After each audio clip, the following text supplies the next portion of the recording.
I'm Robbie Robinson. I currently teach and coach at El Dorado High School out in West Texas. I coach football, basketball, and help out with track in the spring. I've been coaching for 33 years.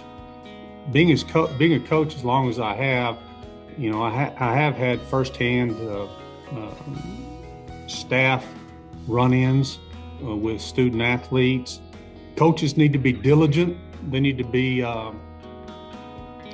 aware that staff is out there, not take it lightly, and to do everything that they can to try to reduce the threat and hopefully eliminate it from their locker rooms.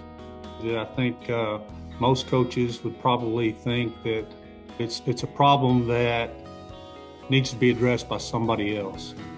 Back in 2005, I had a young man that played for me in football and was also playing for me on a JV basketball team. And we had a basketball tournament on a Saturday morning, and his dad showed up and said that Tyler wouldn't be making it to the tournament today, that he was feeling ill. Well, I told his dad, hey, take care of him, and maybe we'll see him back in class on Monday. It didn't even take till Monday. I got a phone call from a coaching buddy of mine who said that Tyler was in the hospital. And I was like, oh my goodness, I just spoke to his dad yesterday. He said he was sick. Well, they took him to the hospital in Bryan, Texas, and they didn't keep him there very long. They airlifted him to a hospital in Austin, and the next day on Sunday, this coach that I was referring to asked me if I wanted to go see Tyler in the hospital. I said, sure, come by and get me. We drove over to Austin, and Tyler's in the ICU. I was in total shock that he was in the ICU because I'd seen him a couple of days earlier in practice. His dad comes to the gym Saturday morning, and here it is Sunday afternoon. I'm in the ICU looking at one of my student athletes who I don't even recognize. He was in such a swollen state, almost unrecognizable. His head was swollen. His toes looked like they were about to pop off his feet. And it was truly an impactful moment for both myself and Coach Maxwell. And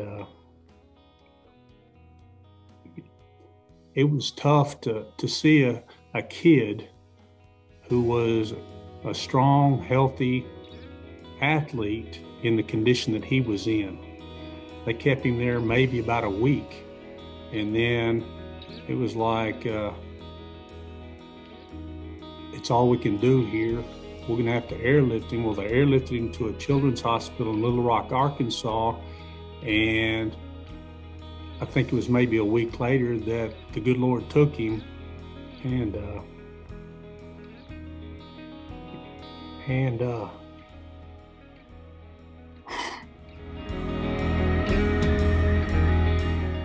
it was tough. It's tough recalling this too. I'm trying to fight back tears. I just want coaches and schools to understand that there are some things that you can do to combat staph in the locker room and in your weight rooms.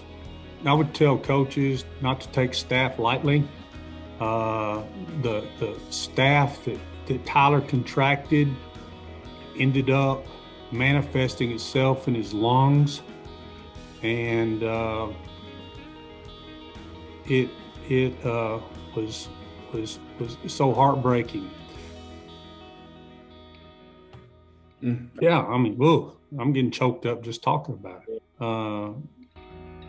I think as coaches, we stress the importance of team, and it should be a team effort on the part of not only custodians, but coaches, teachers, administrators, the whole school, in my opinion, to try to combat this situation and lessen the risk of some serious implications for our student athletes, for sure.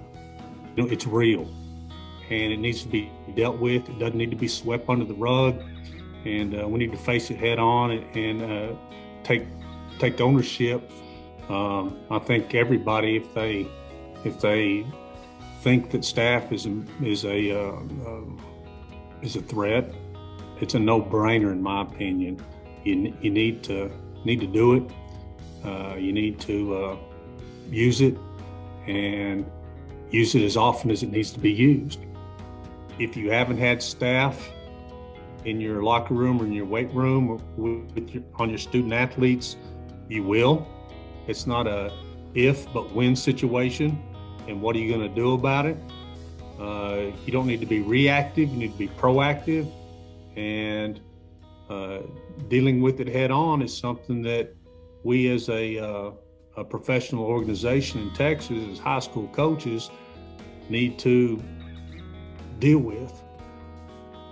Yeah. I'm sorry, I'm emotional.